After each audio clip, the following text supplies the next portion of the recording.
Angling is a series of choices, from an infinite number of options, some simple, like what's your target species, to the complexities of understanding fish location on a seasonal basis. Then there's the myriad of presentation options. It's as mental of a game as physical. Each challenge is different, but the basic process remains the same.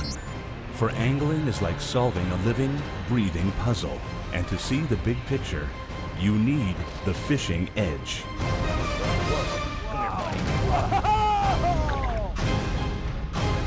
Look at the size of that bird. Wow. Look at the size of that pike. Oh.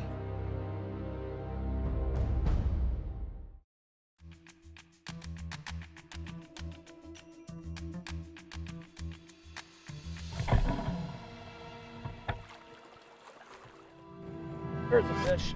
I'm liking the BX. Huh, Dave? Thank you, sir. Another nice fish. Taking me to town. It feels pretty good. Really, really amazing. Big brook trout.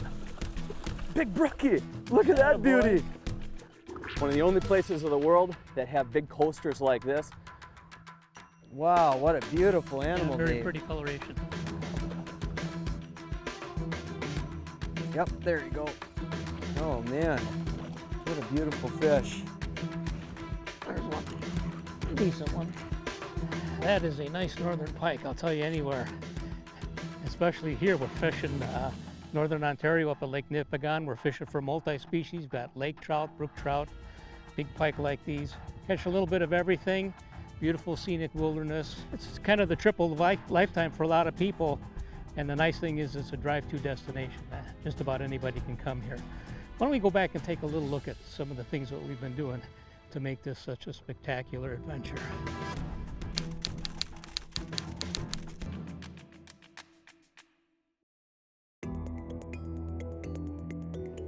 In late August, 3 of us from the Fishing Edge packed the truck and boat with a healthy assortment of fishing tackle and gear.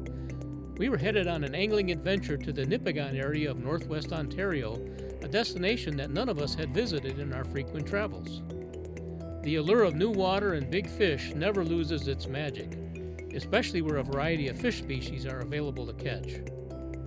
A scenic drive up Minnesota's Lake Superior shoreline brought us to the Ontario border, where we crossed the international boundary to discover an unanticipated landscape of towering granite palisades and rugged terrain. Our drive followed the Nipigon River north to Beardmore, where we met up with our outfitter Darren Goodman and his son Jared. Both helped us unload our vehicle and stuff our equipment into every corner of our home for the next few days. Namely, Darren's multi-purpose cruiser that's part houseboat, part commercial fishing vessel, and a fully equipped outpost of civilization in the remote Ontario wilderness.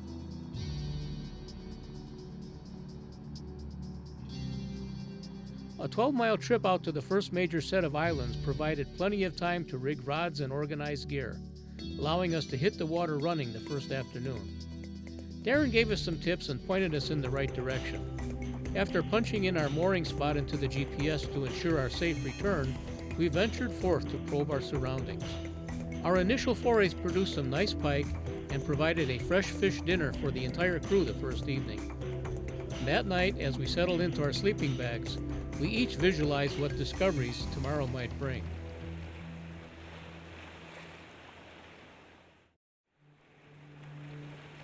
The following morning, we awoke to find a cold front with strong winds buffeting the offshore deepwater lake section we had intended to fish for lake trout. Rather than bobbing around in big waves, we switched to Plan B, casting for northern pike in more sheltered areas along island shorelines. And as it turned out, it didn't take long to connect with our quarry. When we were back at the office planning on a great Canadian location to come, we all knew we wanted multi-species action. And Lake Nipigon quickly came to the top of the list. It's widely known as the best brook trout fishery in the world. It's the current world record holder for the biggest brook trout, and it's also the best drive-to destination for trophy lake trout anywhere in the country. You have truly far north-sized lake trout. And the other thing you have, which is always high on the list, is beautiful northern pike. Because if you get bad weather or fish are in a funk, usually northern pike cooperate pretty well. And we've been absolutely impressed with the quality of pike fishing on this lake. This isn't a big fish, but the average size fish is truly spectacular. And last night we actually had a big front come through. And the lake trout and brook trout are really prone to, you know, weather-induced negativity. So we went out lake trout fishing this morning. It was really hard. And if you look behind me, you'll see the winds are cranking up big time. Most people go to Canada for northern pike in June and July when the pike location revolves around the back of shallow bays. And we're not there at that time of year. We're here at the end of August. And the pike have moved out at least to the edges of the deep water. And so what we're looking for is main lake associated places. It could possibly be rock points, but we often look for weeds and where we can go down the shoreline and we can perhaps see a corner that's got some sand in and amongst all the rock that indicates that there's probably weed growth out in front of it. And also river mouths are a tremendous location because they've always got weeds and they've got food and current going through there. And so we just visually go down the lake, bang, bang, bang, check these different spots. And to tell you the truth, most of the ones we've been pulling into have got some pike and some of them are big ones. Yeah. Nice big solid fish. We have to be careful to keep off the rocks here because the wind is coming in pretty good. If he pulls us out to deep water a little bit, that would be good. There we go. Nice big solid fish. I'll bring him around. Oh. Boy, she's digging, isn't she? Yeah. Oh, she's coming. There we go, sir. Another big heavy duty one. Woo. David, that boy's been chowing down. We've been seeing these guys coughing up a lot of smelt when they've been coming up. And that guy came on a Rapala Bx Swimmer, about the size of a smelt. We packed a wide variety of stuff. I'm gonna put this guy back and show you what you want to pack for a Canadian adventure like this. This is a basic layout of the presentations that we usually carry with us on a pike run anywhere. And for Canada, you don't have to have a ton of stuff, you just got to have the right stuff. Starting deep, this one's an X-Rap 30. This is a great bait when fish are set up deeper off of points or main lake humps. A little bit shallower, a flat stick 16 is a great bait. This one happens to have internal rattles. Now moving into a little bit more finesse minnow baits that mimic the natural forage, which this lake has rainbow smelt. This is a flat wrap and this is an original floater. We've been having really good luck on this bait. This is a Rapala Bx Swimmer. It's got just a beautiful finish to it, comes in a wide range of colors, and the action is just tremendous. Swim baits are a mainstay in all anglers' tackle boxes. This is a Storm Wild-Eyed Swim Shad, and it looks like a little whitefish, a little Cisco, a little smelt. And you always got to have hair, and I also like to have a good variety of inline bucktails for just burning the water. But one material that we really like using is tieable titanium. You can tie it on the fly, and it does a direct connection to the line. We just use a simple Albright knot. That knot's laid out in the back of the packaging, so you don't have a swivel or a ball bearing. That's just a basic list. If you pack this kind of stuff, you're going to be successful. Yeah, that guy lunched it. On the Rapala Bx.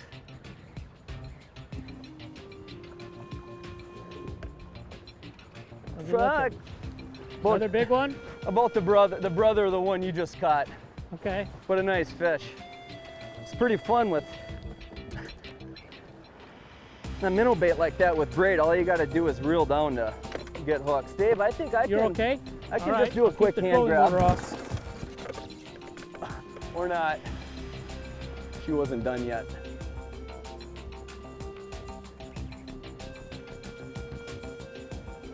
Another beauty. Yeah, that fire tiger has been a good color. It's a nice jack, boy. Huh? Look at that bait. We'll get her back.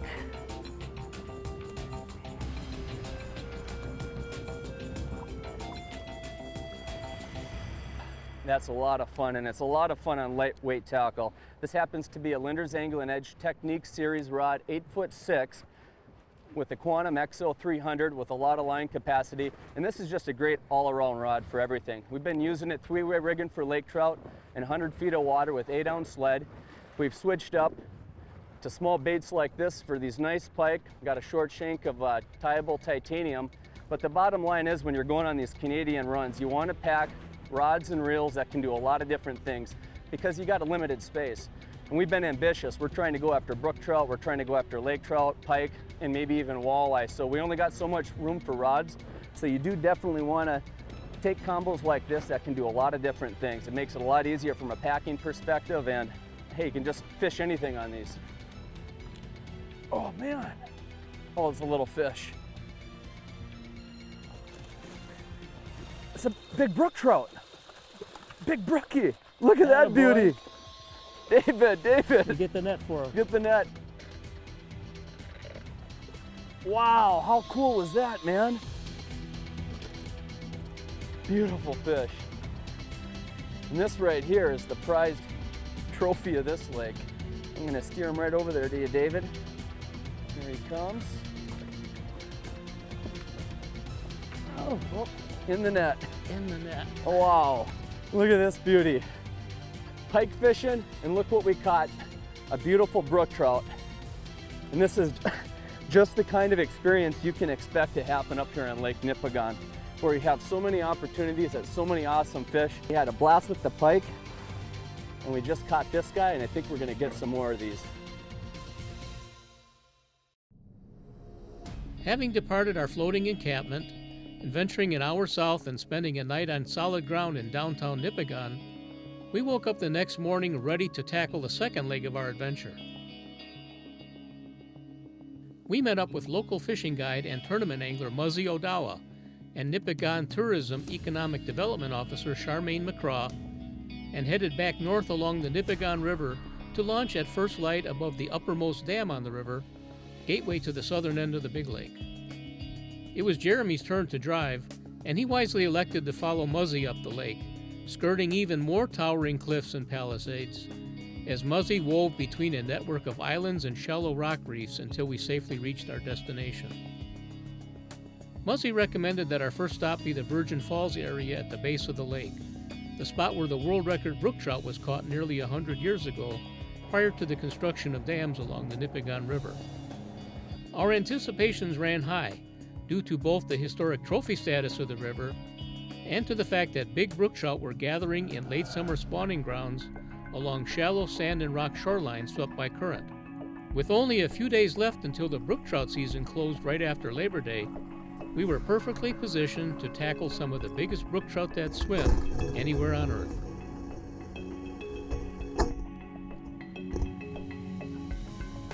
Yep, there you go. Got him. Nice. Boy, did he smash that. Holy cow. Oh, Dave, I got a beautiful brook trout on here. Boy. All right.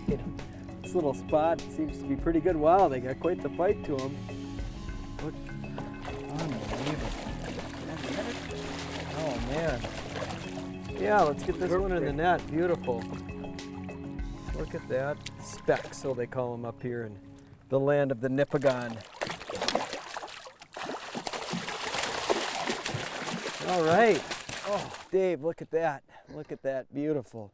Beautiful brookie, or a speck, so they call them up here. Unreal. What a beautiful fish.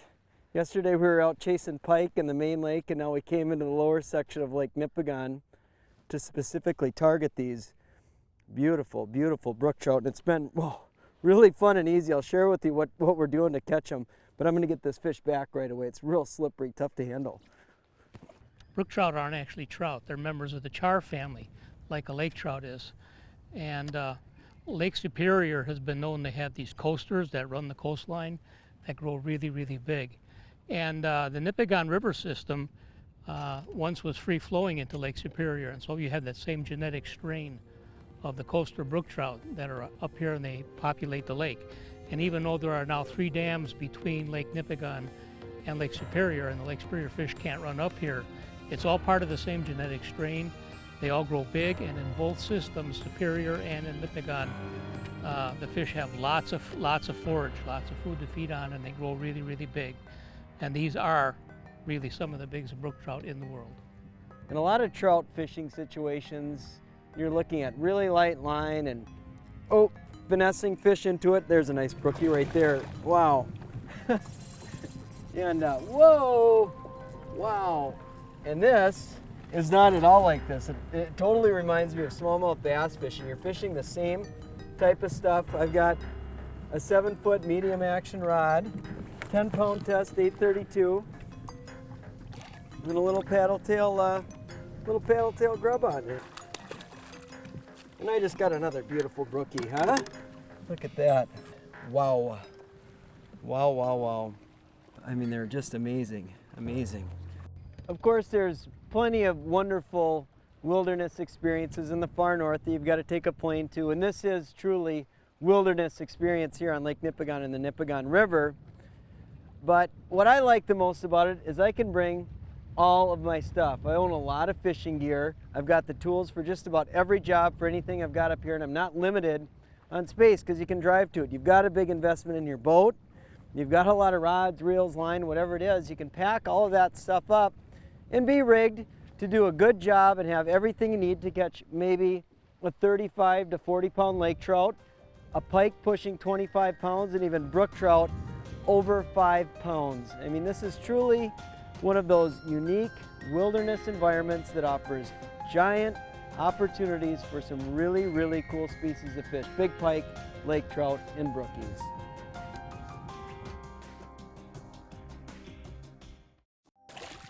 Here we go.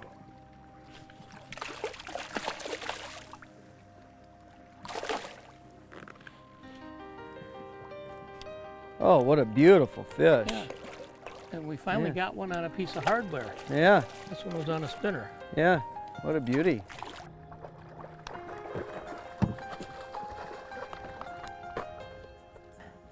Wow, pretty. Yeah, really pretty. Beautiful colors. Get the sun on those. Boy, these things are just gorgeous, aren't they? Stunning.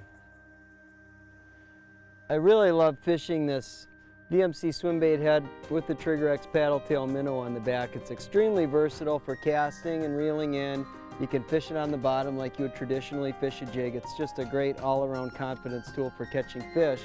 But there are a number of mainstays you want to have rigged up when you go out on a brookie expedition. We've got a variety of different brook trout presentations here today. First one is a small spinner like a size 2 or a small size 3. That's perfect. Big brook trout, big spinner. Rapala Countdown has really been an underappreciated bait. It sinks, it stays down in strong currents. I've caught it in just raging torrents and in a lake type environment or a river type environment. Okay. A little bit bigger bait, we've got our X-Rap 10 here. That's perfect for a good sized brook trout. It looks just like a smelt, and that's something that they would like to chow down on.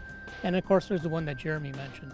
This one is the Trigger X soft bait here that also looks just like a smelt, which these fish are feeding on in this river. If you had smaller brook trout somewhere, you would fish a smaller jig, maybe just a hair jig. But for this is a mouthful, and that's what those big brook trout want to eat. All right. There's a nice brookie. Oh, is that a beautiful fish? Wow. On a soft bait.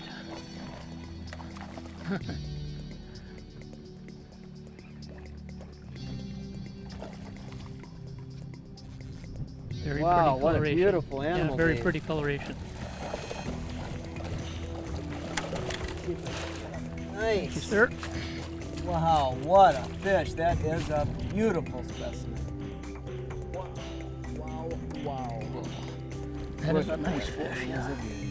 You know, it's not only big, but just look at the colors. Purples, pinks, blues, yellows. What a tremendous fish that is. It fights really good, and it lives in a beautiful place. I love coming to places like this, and Nipigon is certainly a world-class destination. If you'd like to know more about fishing and vacation opportunities in the municipality of Greenstone, Nipigon, or among Northwest Ontario's more than 150,000 pristine lakes, rivers, and streams, go to northwestontario.com. Northwest Ontario, there's no place like it. My wife and I just received a card from my oldest son's girlfriend, and she just had something that happened in her life that really blessed her, and she wanted to share it with us. But the cover of the card really got my attention. Let me read it to you. There's only 2 ways to live your life. One is though nothing is a miracle. The other is as though everything is a miracle. Now guess who said those words? Albert Einstein. Albert Einstein. I thought that was really, really neat. I looked up the meaning of miracle in Webster's. He's considered a pretty smart guy. We use a lot of his stuff for definition. It says an extraordinary event manifesting divine intervention in human affairs. Divine intervention. I could think back in my life, and there's a number of times that I believe a miracle had happened in my life. It wasn't a coincidence. It was way beyond a coincidence. And once in a while I have shared those in testimony. So I do believe in miracles. And if you're like-minded and you believe in miracles or experience something in your life that you may have been praying for, it might be finances, it might be something you need in your life, a relationship, and out of the ordinary, against all odds, naturally speaking, this came to be. To me, that's a definition of a miracle or a touch from the hand of God. If you're a miracle believer like I am, you're traveling in really, really good company. Our friend here, Albert Einstein, is considered one of the smartest, wisest people that ever lived. And he believed in miracles. Hey, from all of us here at The Edge, you have a good fishing season. We'll see you on the water.